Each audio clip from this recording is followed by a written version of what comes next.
नमस्कार दोस्तों, एक बार फिर से आप सभी का स्वागत है वेदांत क्लासेस के यूट्यूब चैनल पर। दोस्तों, हमारी लाइव क्लास आज हम लाइव रखेंगे इस वाली क्लास को, क्योंकि मैं क्लास नहीं ले पाया इसलिए। बाकी आपकी जो क्लासेस होगी वो रिकॉर्डेड सेशन में होगी। तो चलिए शुरू करते हैं। इस क्लास में हम करने वाले हैं मनोविज्ञान का कैसे विकास हुआ, उसके संप्रदाय क्या बने, उसका इतिहास क्या कहता है, इसके बारे में हम बात करने वाले हैं। चलिए शुरू करते हैं। सामने आपको दिखाई दे रहा है कि मनोविज्ञान की उत्पत्ति का इतिहास क्या है। तो मनोविज्ञान की उत्पत्ति का इतिहास की बात करें, यूनान में 3 महात्माओं ने जन्म लिया था उस समय। एबिंगहॉस के अनुसार कहा गया 3 महात्माएं कौन कौन सी है। ऐसा नहीं है कि 3 महात्माएं केवल ये एबिंगहॉस है, नहीं है। इसमें प्लेटो है, इसमें अरस्तु है और इसमें सुकरात का नाम भी आता है। इन तीनों का नाम आता है। तो 3 महात्माओं ने जन्म लिया था यूनान में, प्लेटो, अरस्तु और सुकरात। एबिंगहॉस का एक कथन है कि सबसे पहले 5वीं सदी में दार्शनिक सुकरात ने कहा था कि मनुष्य को मनुष्य का अध्ययन करना चाहिए। तो आपसे पूछा जाए कि किसने सबसे पहले यह कहा था कि मनुष्य को मनुष्य का अध्ययन करना चाहिए, तो एमएम मेथड किस मतलब कहते हैं सोक्रेटिक मेथड जो है, प्रश्नोत्तर विधि जो है कि एम प्रश्न पूछेगा एम से, एम ने प्रश्न पूछा एम से। तो इसका मतलब यह है कि यहां पे ध्यान रखना है आपको कि ये जो विधि है, कौन सी विधि, कि सबसे पहले किसने कहा था कि मनुष्य को मनुष्य का अध्ययन करना चाहिए, यह कहा था सुकरात ने। आगे हम बात करें, सुकरात के शिष्य हुए प्लेटो और प्लेटो के शिष्य हुए अरस्तु। तो सबसे पहले आत्मा के बारे में बताया गया किसके द्वारा, प्लेटो के द्वारा। लेकिन मनोविज्ञान का जनक किसे कहा गया, अरस्तु को कहा गया। वैसे तो मनोविज्ञान का जनक अरस्तु को कहा जाता है, लेकिन सबसे पहले जब आत्मा के विज्ञान की बात की जाएगी, आत्मा के विषय में बात की जाएगी, तो सबसे पहले प्लेटो इस बारे में बात करेंगे और सुकरात कहेंगे कि हम केवल विज्ञान को खोजते हैं, हमें प्रकृति से भी बात करनी चाहिए, मनुष्य को मनुष्य का अध्ययन भी करना चाहिए, नेचर का अध्ययन भी करना चाहिए। और प्लेटो ने आत्मा की बात कही। और अरस्तु को मनोविज्ञान का जनक कहा गया, क्योंकि सबसे पहले व्यवस्थित रूप से आत्मा के बारे में बताने वाले कौन थे, अरस्तु। क्योंकि प्लेटो तो गुरु थे इनके, तो प्लेटो ने बात कही, कंसेप्ट समझाया इनको, फिर इन्होंने आगे वर्क किया। तो तीनों को, तीन चीजों को कभी अलग नहीं कर सकते या अलग नहीं कर सकते, ये किसने कहा, ये प्लेटो ने ही कहा कि ये 3 चीजें, इनको कभी अलग नहीं किया जा सकता। इनकी एक बुक थी रिपब्लिक, उसमें कहा था मनुष्य में आत्मा पाई जाती है और ये आत्मा, ईश्वर, ये प्रकृति आपस में एक दूसरे से जुड़े हुए हैं। तो ईश्वर, प्रकृति और मनुष्य आपस में एक दूसरे से इस तरह से बंधे हुए हैं कि एक दूसरे को इन्हें अलग नहीं कर सकते, ये प्लेटो ने कहा। ठीक। उसके बाद प्लेटो का शिष्य आया अरस्तु। अरस्तु ने क्या किया, दर्शन शास्त्र में आत्मा के अध्ययन की शुरुआत की, और यह चलता है लगभग 16वीं सदी तक चलेगा यह काम। तो मनोविज्ञान की उत्पत्ति मानी जाती है यूनान से। यहां यूनान में 3 दार्शनिकों ने जन्म लिया, सुकरात, प्लेटो और अरस्तु। 384 से 322 ईसा पूर्व के समय की बात है। फिर 322 ईसा पूर्व में क्या होता है, चंद्रगुप्त मौर्य शासन करता है। और चंद्रगुप्त मौर्य शासन करता है, तो ये वही समय है 322 ईसा पूर्व यूनान में, और पूरे पूरे विश्व में ये चल रहा था। लेकिन हमारे भारत में ऐसा नहीं था कि हम नई नई खोजों को बढ़ावा दें। तो मनोविज्ञान के जनक के रूप में अरस्तु को माना जाता है। कॉलसनिक एकमात्र ऐसा करते हैं कि कॉल करते हैं प्लेटो को और कहते हैं कि आप ही हो मनोविज्ञान के जनक। लेकिन ऐसा तो नहीं है, केवल कॉलसनिक के कहने से, कॉल करने से काम नहीं चलेगा, कॉल करो या ना करो, लेकिन अरस्तु को ही मानना पड़ेगा। फिर आगे बात करें कि 16वीं सदी में 1590 में रुडोल्फ गोएकले ने अपनी साइकोलॉजी या पुस्तक में इसी साइकोलॉजी या पुस्तक को साइकोलॉजी शब्द नाम देकर के शुरुआत कर दी। और आज तक मनोविज्ञान में अंग्रेजी भाषा के लिए साइकोलॉजी शब्द का प्रयोग किया जा रहा है, जिसका अर्थ होता है साइकी और लोगस। साइकी में पी साइलेंट पसाइकी हो जाता, वरना पी साइलेंट होने से यह यूनानी भाषा का शब्द हो जाता है, एक ग्रीक भाषा का शब्द हो जाता है, जिसका अर्थ होता है आत्मा का अध्ययन करना। तो साइकोलॉजी शब्द हो गया 1590 रुडोल्फ गोइकले।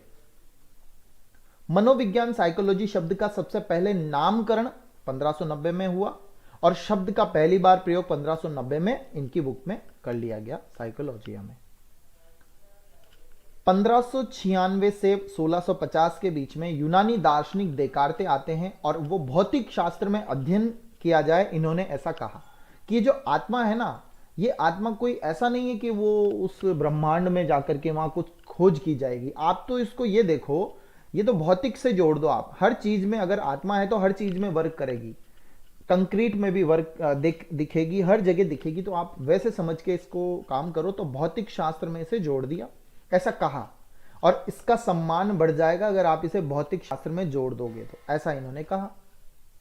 फिर आत्मा के अध्ययन की विषय वस्तु को भौतिक शास्त्र में जोड़ने का प्रयास किया, किंतु इसका विरोध हुआ और यह अमान्य हो गया। तो हमें पता है कि देकार्ते का नाम लिया ही नहीं जाता है। सीधा सीधा हम जंप करके कहां आ जाएंगे, सीधा सीधा हम विलियम जेम्स और विलियम मैकडूगल के पास आ जाएंगे। तो 17वीं सदी में इटली के ही दार्शनिक हुए पंपोनोजी, इन्होंने कहा यह तो मन और मस्तिष्क का विज्ञान है। तो पहले तो चल रहा था हमारे यहां आत्मा का विज्ञान, फिर हमने कहा यह तो मन और मस्तिष्क का विज्ञान है, फिर अब हम कहेंगे यह चेतना का विज्ञान है। तो यह लगभग 1590 तक चलता है, यह लगभग 16वीं सदी का है और यह लगभग 17वीं सदी से 18वीं सदी तक चलेगा। तो 1852 में अमेरिका के द्वारा विलियम जेम्स ने 18 वर्षों तक प्रयास किया, और 18 वर्षों तक प्रयास करेंगे तो कितना हो जाएगा, 8 और 1870। तो 1870 में मनोविज्ञान के विषय वस्तु को दर्शन शास्त्र से अलग किया। इस दर्शन शास्त्र से अलग करके जो ये अरस्तु काम कर रहे थे, जिस पर 322 ईसा पूर्व के समय की बात है, अरस्तु के दर्शन शास्त्र वाले कंसेप्ट को निकाल करके इन्होंने आधुनिक मनोविज्ञान की रचना की, और इस प्रकार से मनोविज्ञान स्वतंत्र विषय बना। इसलिए विलियम जेम्स को आधुनिक मनोविज्ञान का जनक कहा जाता है। तो आधुनिक मनोविज्ञान का जनक क्यों कहा जाता है, क्योंकि इन्होंने ये काम किया। अब आप कहें कि विलियम मैकडूगल को कहा जाता है, तो प्रैक्टिकल मनोविज्ञान का जनक कहा जाता है, जिसे कहते हैं प्रायोगिक। विलियम जेम्स ने कहा था कि चेतना ही जीवन है और जीवन ही चेतना है। जेम्स क्या करते हैं, आप जैम लगाते हो ना, ऊपर ब्रेड नीचे ब्रेड, आपने जैम लगाया तो आपने कहा कि चेतना ही जीवन है और जीवन ही चेतना है। दोनों ब्रेड चिपका दिया आपने, काम हो गया। चलो ब्रेड खा लिया आपने, आगे बढ़े। इसी विचार के आधार पर नया अभिप्राय आया कि यह तो चेतना का विज्ञान होना चाहिए, ये मन मस्तिष्क का विज्ञान नहीं होना चाहिए। इस विचार का समर्थन विलियम वुंड भी करेंगे, जेम्स सली करेंगे, टिचनर करेंगे, चैकविड करेंगे, और इस तरह से यह संरचनावाद सामने आ जाएगा। जर्मनी के मनोवैज्ञानिक विलियम वुंड क्या करते हैं, जर्मनी में ही 1879 में लगभग एक वर्ष पहले ही लिपजिंग शहर में कार्ल मार्क्स विश्वविद्यालय में मनोविज्ञान की पहली प्रयोगशाला स्थापित करेंगे और प्रयोगात्मक या प्रायोगिक मनोविज्ञान के जनक कहलाएंगे। प्रायोगिक मनोविज्ञान का जनक विलियम वुंड को माना जाता है। 1879 में विश्व की प्रथम साइकोलॉजी लैब स्थापित की थी इन्होंने, इसलिए। एनसीईआरटी में वुंड दिया हुआ है, तो एनसीईआरटी में कई कंसेप्ट हो सकते हैं गलत हो, ऐसा अपन मानते हैं कि कई कंसेप्ट वहां गलत हो सकते हैं। तो अगर अपन वापस से अपने डेटास करेक्ट करेंगे तो हो सकता है हम गलत पढ़ने लगें, तो इसीलिए हमें अभी थोड़ा सा ठीक रखना है।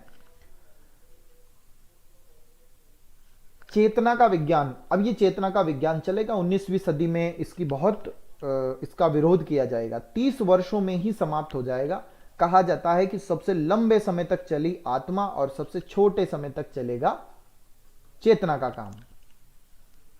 बफरिंग हो रही है, हाँ, इसे मैं कल इसे फिक्स कर दूंगा मैं। अभी कल मुझे लगता है कि नेटवर्क इश्यू है, इस वजह से दिक्कत आ रही होगी, और कोई प्रॉब्लम नहीं होनी चाहिए, बट नेटवर्क का जरूर इश्यू है जहां तक मुझे लगता है। नेटवर्क कंफर्म प्रॉब्लम कर रहा है।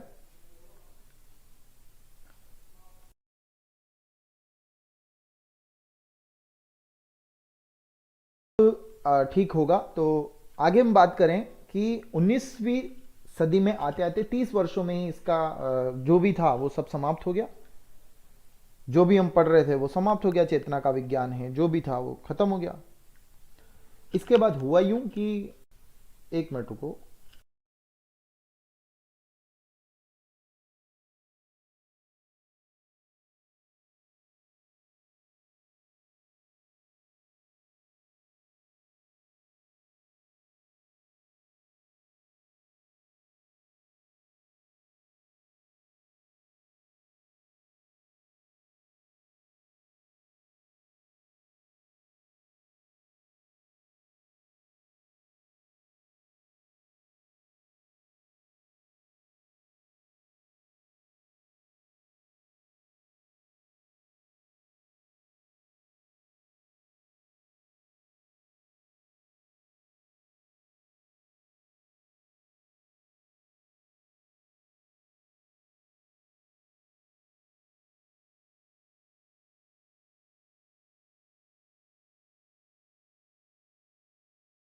चलिए तो आगे बात करते हैं हम कि दो कारण थे कि चेतना का विज्ञान जो था वो सबसे कम समय तक प्रचलित रहा और खत्म भी हो गया। कारण कारण दो ही थे। पहला कारण था कि इंग्लैंड के विद्वान विलियम मैकडूगल ने 19वीं सदी में ही या 1900 में ही अपनी पुस्तक आउटलाइन ऑफ साइकोलॉजी में लिखा कि यह चेतना तो बहुत बुरा है और इसका मनोविज्ञान के अर्थ में लगाना या प्रयोग करना बहुत, कह सकते हैं कि बहुत दुर्भाग्यपूर्ण है। तो ये बात किसने कही? ये विलियम मैकडूगल ने कही। उसके बाद 19वीं सदी में ही सिगमंड फ्रायड, अन्ना फ्रायड, विलियम जुंग, ये जुंग इनके शिष्य हुए। इन्होंने क्या किया? मनोविश्लेषणवाद का सिद्धांत दिया और कहा कि बर्फ के टुकड़े का इन्होंने कंसेप्ट भी दिया और इस तरह से समझाया कि अगर आप चेतना के बारे में बात करते हैं ना, तो चेतना तो मात्र चेतन अवस्था तो 10% ही है, तो आप अध्ययन किसका कर रहे हैं, 10 का या 90 का? हम तो 90% का कर रहे हैं। सिगमंड फ्रायड ने ये कहा, ये कंसेप्ट। इससे क्या हुआ? चेतना शब्द जो था वो बहुत कमजोर हुआ और वो 30 वर्षों में ही खत्म हो गया। इन दोनों कारणों से चेतना का अभिप्राय जो है वो बिल्कुल समाप्त हो जाता है। वर्तमान में मनोविज्ञान में अर्धचेतन और अचेतन मन का अध्ययन किया जाता है। चेतना का विज्ञान सबसे कम समय तक प्रचलित रहा, अधिक समय तक आत्मा का विज्ञान प्रचलित रहा। अब बफरिंग नहीं हो रही होगी, एक बार चेक करो अच्छे से और मुझे बताओ कमेंट करके ठीक चल रहा है। फ्राइड के कार्यों को मनोविज्ञान के क्षेत्र में स्थापित करने का जो श्रेय जाता है पुत्री अन्ना फ्राइड को जाता है, उनके शिष्य जुंग को जाता है। 20वीं सदी में मनोविज्ञान वर्तमान अभिप्राय अमेरिकी विद्वान जेबी वॉटसन को जाता है। 20वीं सदी का चमकता सितारा, इन्होंने मनोविज्ञान का अर्थ व्यवहार का सकारात्मक विज्ञान बताया। क्या है यह? तो व्यवहार का सकारात्मक विज्ञान है। आपसे पूछा जाए कि यह व्यवहार का सकारात्मक है या नकारात्मक विज्ञान है, तो आपको बताना है यह व्यवहार का सकारात्मक विज्ञान है। इसका समर्थन थॉर्नडाइक, मैकडूगल, स्किनर, कॉल्सनिक, रोइनक्रो, हल, मर्फी, बोरिंग, मन, लेगफील्ड, कई विद्वानों ने किया और वुडवर्थ ने तो इसकी अर्थ यात्रा भी निकाल दी कि पहले आएगी आत्मा, फिर आएगा मन, फिर चेतना, और इस तरह से अब वर्तमान में किसे अपनाया जाएगा? वर्तमान में अपनाया जाएगा। सर वीडियो प्राइवेट मत करना, आप बिल्कुल नहीं चल रहा है मेरे यहाँ तो। ओके, ये प्राइवेट नहीं करेंगे, पब्लिक ही रखेंगे इसे, ठीक है। क्लासेस प्रॉपर तरीके से आपको प्लेलिस्ट में मिल भी जाएगी। तो इस तरह से बात हुई। जेबी वॉटसन को व्यवहारवाद का जनक कहा गया, चमकता सितारा कहा गया 20वीं सदी का, ठीक है। मनोवैज्ञानिक की संज्ञा अच्छे से दी। वॉटसन ने कहा मुझे कुछ भी, किसी भी परिस्थिति में एक बालक दे दो, मैं अपने हिसाब से उसे कुछ भी बना सकता हूं। जो आप कहोगे, आप कहोगे इंजीनियर बनाओ, मैं बना दूंगा। डॉक्टर कहोगे, चोर कहोगे, डाकू कहोगे, सब बना दूंगा। फिर अमेरिका में बाल अध्ययन आंदोलन चलता है। 1893 में स्टैनली हॉल ने चाइल्ड स्टडी सोसाइटी और चाइल्ड वेलफेयर ऑर्गेनाइजेशन की स्थापना की, 2 संस्थाएं स्थापित की। इसलिए अमेरिका में ही बाल अध्ययन आंदोलन चला और इसका जनक भी कहा जाता है, बाल अध्ययन आंदोलन का जनक भी कहा जाता है और किशोर मनोविज्ञान का जनक भी कहा जाता है। दोनों चीजें हैं। स्टैनली हॉल, तूफान सा चलेगा, कहते हैं ना तूफान से चलेंगे, तो तूफान कौन होगा? किशोरावस्था में तूफान, तनाव, ये सब आएंगे तो स्टैनली हॉल कहते हैं त्वरित है, एकदम फटाफट से काम होगा, फटाफट से चेंजेस होंगे। तो 1893 की ये बात है और यह 19वीं सदी थी जब ऐसा हुआ। अमेरिका में child study society, child welfare organisation ये बनी।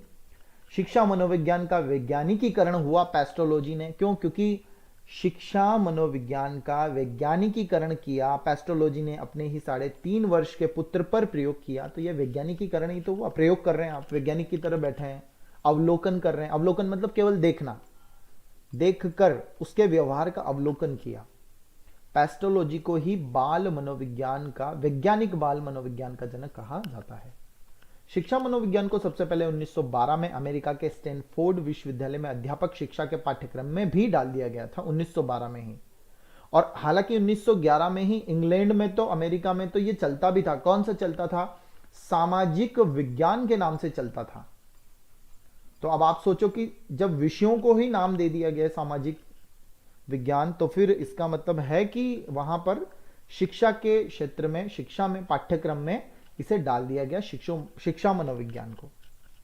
और भारत में 1916 में डॉक्टर एस.एन. सेन गुप्त के द्वारा कलकत्ता विश्वविद्यालय में डॉक्टर उमा चौधरी और एस.एन. सेन गुप्त ने उच्च शिक्षा के पाठ्यक्रम में इसे शामिल कर लिया। शिक्षा मनोविज्ञान को उसका निश्चित स्वरूप मिलता है 1921 में, वो मिलता है थॉर्नडाइक के द्वारा। टर्मन, स्टैनले हॉल, जड़, ये तो बाद में नाम आता है, लेकिन वास्तविक रूप से थॉर्नडाइक ने शिक्षा मनोविज्ञान को दिया होगा, अगर निश्चित स्वरूप दिया होगा तो। 1920-21 की बात है ये।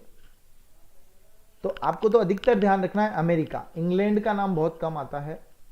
तो विलियम जेम्स की पुस्तक रही 1880 में, प्रिंसिपल ऑफ साइकोलॉजी, मनोविज्ञान के सिद्धांत।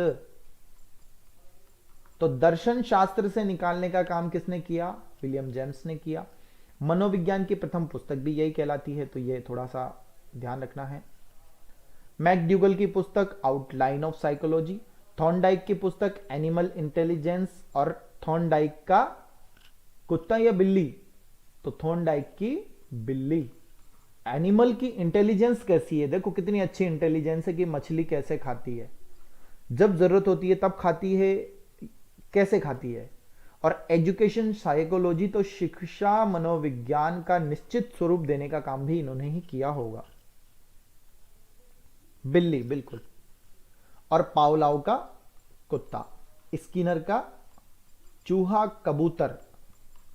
और यहां तक कहा जाता है कि ये जो वॉटसन है ना, वॉटसन तो खरगोश पर भी काम कर रहे थे, ऐसा मैंने पढ़ा है कि वॉटसन तो खरगोश पर भी काम कर रहे थे।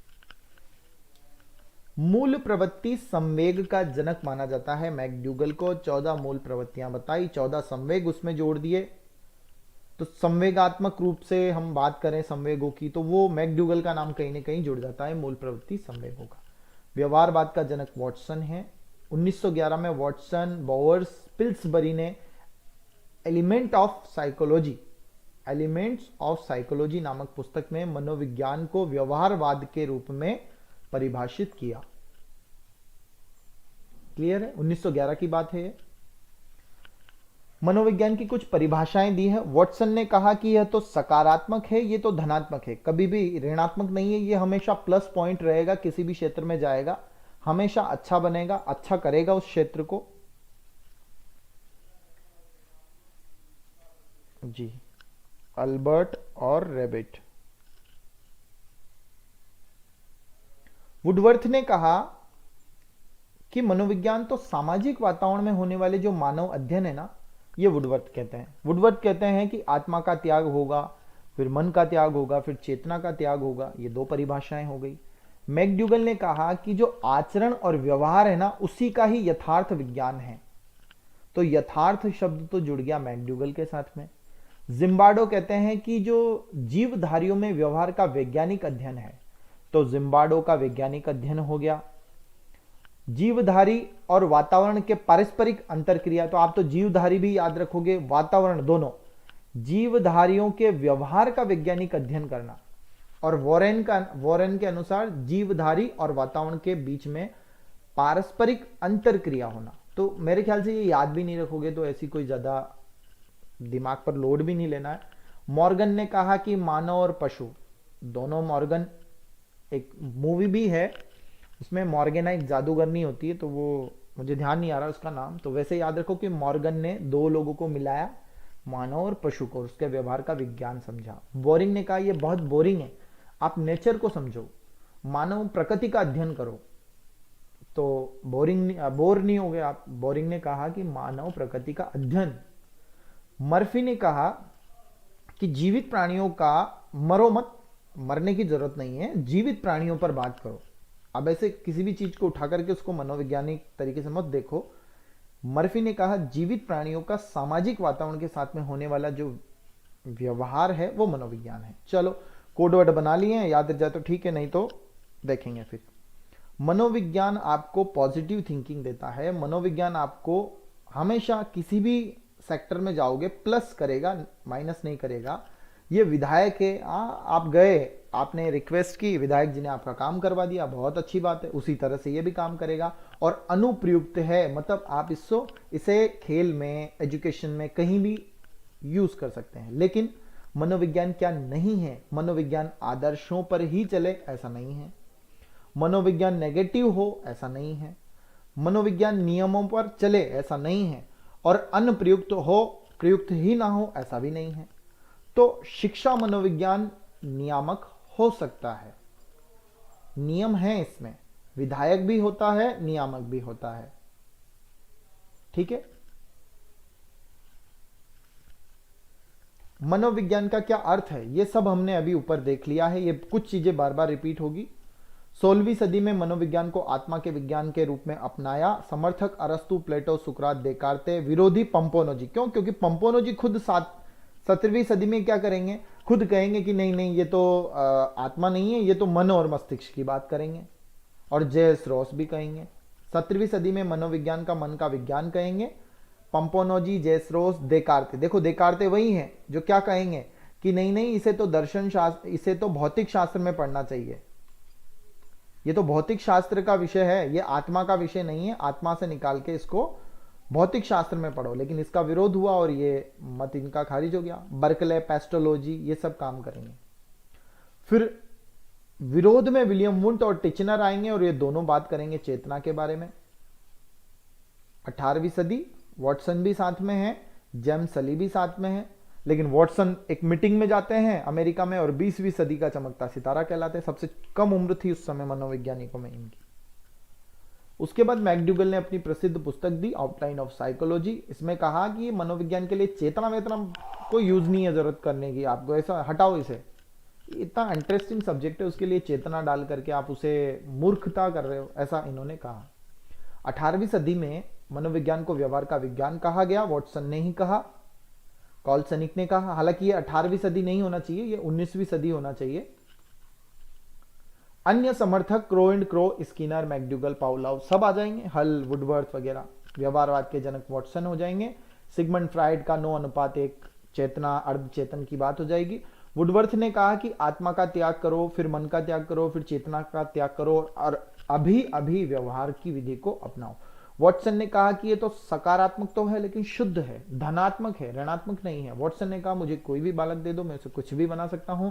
कॉलसनिक ने कहा कि कॉल करके बुलाओ, किसे बुलाओ, कि प्लेटो को कॉल करके बुलाओ कि वही हैं मनोविज्ञान के जनक। लेकिन ऐसा नहीं है, अरस्तु को माना जाता है। कॉलसनिक ने कहा कि मनोविज्ञान व्यवहार का विज्ञान है, ठीक है, बहुत बाद में आकर के कॉलसनिक ने यह बात कही। मैकडूगल ने कहा कि आचरण और व्यवहार दोनों चीजें मिल जाएगी। क्रो एंड क्रो ने कहा कि दो चीजें लेनी है, मानव व्यवहार और मानव संबंध। इससे आपको पता लग जाएगा कि ये क्रो एंड क्रो ने परिभाषा दी है। मनोविज्ञान के कुछ कार्य हैं या कुछ उद्देश्य हैं, जैसे व्यवहार को देखो, व्यवहारवाद, व्यवहार के कारणों का पता लगाओ, व्यवहारवाद, व्यवहार पर कंट्रोल करो, यह भी मनोविज्ञान में आता है। व्यवहार की भविष्यवाणी कर सकते हैं, जैसे ये बच्चा तेज चलता है तो हो सकता है आगे जाके धावक बनेगा।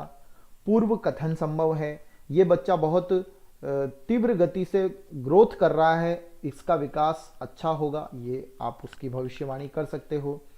व्यवहार का सामान्यीकरण कर सकते हो, जनरलाइजेशन किया जा सकता है कि ये बालक ऐसा व्यवहार करता है, तो जो जो बालक ऐसा व्यवहार करेंगे वो सब इस श्रेणी के होंगे या आगे चल करके ऐसे बनेंगे। नॉर्मलाइजेशन इनका किया जा सकता है। एबिंगहॉस ने कहा कि हंसो मत, इसका अतीत इतना पुराना है लेकिन इतिहास तो बहुत छोटा है। एबिंगहॉस ने कहा, हंस करके ही कहा कि देखो देखो, हंस करके इन्होंने बात कही कि अतीत तो इतना पुराना, अतीत तो यहां से चला आ रहा है, बस गलियां नाप रहा है अतीत तो, और यहां आके पता चलता है कि छोटा सा तो उसका इतिहास तो बहुत छोटा है। ये इतना सा इतिहास है, एक पुस्तक है जिसमें 4 पेज बने हुए हैं, एक पेज में आत्मा की बात है, एक में मनोविज्ञान मस्तिष्क की बात है और एक में चेतना की बात है। दर्शन शास्त्र को नियामक विज्ञान कहा जाता है। यह नियमों पर बना हुआ था दर्शन शास्त्र, इसलिए नियामक है। दर्शन शास्त्र की कई सारी पुस्तकें हैं, सांख्य दर्शन है, मीमांसा दर्शन है, योग दर्शन है। उसके बाद हम बात करें, मनोविज्ञान में तथ्यों कारणों का अध्ययन होता है, अतः इसे विधायी तथ्य भी हैं और कारण भी हैं, सकारात्मक धनात्मक। तो मैंने बताया विधायी है, कहीं भी प्रयोग करो, किसी भी तथ्य में लगा दो, कोई कारण निकाल दो, कारणों का अध्ययन होगा, तथ्य देखेंगे। सकारात्मक है और धनात्मक है।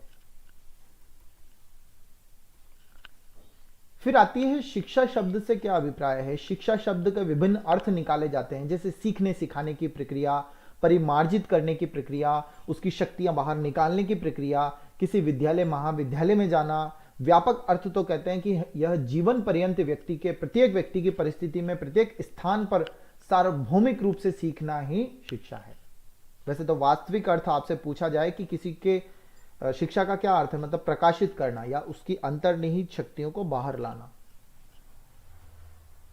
शिक्षा शब्द के अर्थ को स्पष्ट करने के लिए एजुकेशन से एजुकेटम बनाया। एजुकेटम से पता लगा अंदर से बाहर निकालना ही उसका अर्थ है, जो लैटिन भाषा का है।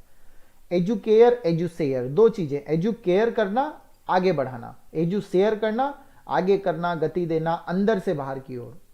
दोनों में थोड़ा अंतर है। केयर का मतलब विकसित करना या आगे बढ़ाना, शेयर का मतलब गति देना या फिर अंदर से बाहर निकालना। अंदर से बाहर करना, अंदर से बाहर निकालना, एक ही बात है दोनों। एक बालक की बीज रूप शक्तियों को शिक्षा के द्वारा बाहर निकाला जा सकता है, उस बीज को वृक्ष बनाया जा सकता है। शिक्षा का वास्तविक अभिप्राय क्या है, तो प्रकाशित करना, अंतर्निहित शक्तियों को बाहर लाना, निकालना। शिक्षा की परिभाषाएं, प्लेटो ने कहा कि शारीरिक मानसिक बौद्धिक परिवर्तन, अरस्तु ने कहा जहां स्वस्थ शरीर वहां स्वस्थ मस्तिष्क, जॉन लॉक ने कहा जैसे कृषि फसल उसी तरह से मनुष्य के लिए शिक्षा। तो आपसे पूछे शिक्षा की तुलना कृषि से किसने की है, तो कृषि फसल ये जो संबंध है ना, वो जॉन लॉक का संबंध है। जो टेबुला रासा वाली कहानी है वही है ये। पेस्टोलॉजी, शिक्षा बालक की जन्मजात अभियोग्यताओं को स्वाभाविक, समरस, प्रगतिशील बनाती है। तो पेस्टोलॉजी ने कहा जन्मजात है, स्वाभाविक अभियोग्यता है। 3.5 वर्षीय पुत्र पर प्रयोग किया। फ्रॉबेल ने कहा आंतरिक शक्तियों को बाहरी शक्तियों का रूप देती है शिक्षा।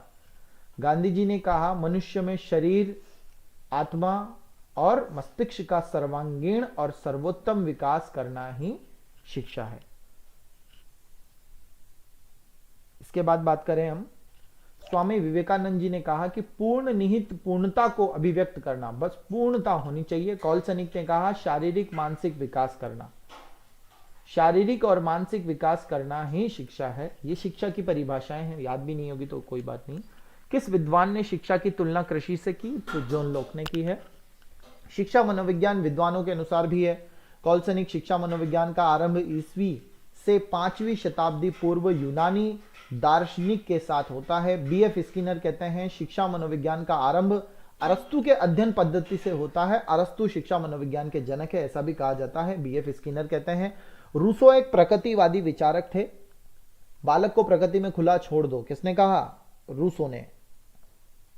बहुत से मनोवैज्ञानिक इस विचारधारा को शिक्षा मनोविज्ञान का जनक पहनते नहीं, मानते हैं या फिर अपनाते हैं, ऐसे ये पहनते हो गया होगा यहां पर। एडवर्ड ली थॉर्नडाइक ने कहा कि लाओ बिल्ली दूध पिलाओ। थॉर्नडाइक ने सर्वप्रथम सीखने के नियम दिए होंगे, 3 मुख्य और 5 गौण। तत्पर हो, अभ्यास कर रहे हो, ठीक है, तत्पर होने चाहिए, अभ्यास का नियम, तत्परता का नियम, और 5 गौण नियम है जिन पर मनोविज्ञान के नियमों सिद्धांतों का प्रभाव था। अतः थॉर्नडाइक को प्रथम शैक्षिक मनोवैज्ञानिक कहा गया। जॉन डीवी ने कहा, जॉन डीवी ने अमेरिका में शिकागो में 1975 में शिक्षा मनोविज्ञान की प्रथम प्रयोगशाला स्थापित की।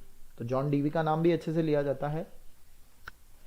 आगे बात करें शिक्षा मनोविज्ञान की परिभाषा, ये बार बार आ रही है तो बार बार एक बार देख लेना। कॉलसनिक ने कहा कि शिक्षा मनोविज्ञान मनोविज्ञान के प्रयोगों और सिद्धांतों की शिक्षा में अनुप्रयोग है। स्टीफन, शिक्षा मनोविज्ञान बालक के क्रमबद्ध शैक्षिक विकास का अध्ययन है।